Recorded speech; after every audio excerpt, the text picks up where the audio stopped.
Hi, I'm your host, and in this video, I'm going to show you how to visualize your success and transform your life with these easy-to-follow tips. First, let's start with the basics. What is visualization? Visualization is a technique that allows you to create mental images of what you want to achieve. This can be anything from success in your career, to improving your health, to achieving your personal goals. Now that you know what visualization is, let's talk about how you can use it to transform your life. Here are some easy-to-follow tips. 1. Believe in yourself.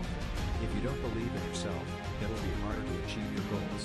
So, start by believing in yourself and your ability to visualize success. 2. Get clear on what you want. The more specific you are about what you want, the easier it'll be to visualize it. So, take some time to think about what you really want to achieve. 3. Create a vision board. A vision board is a physical representation of your goals. It's a great way to stay focused on what you want to achieve. Thanks for watching. Don't forget to like and subscribe and ring the bell to keep informed.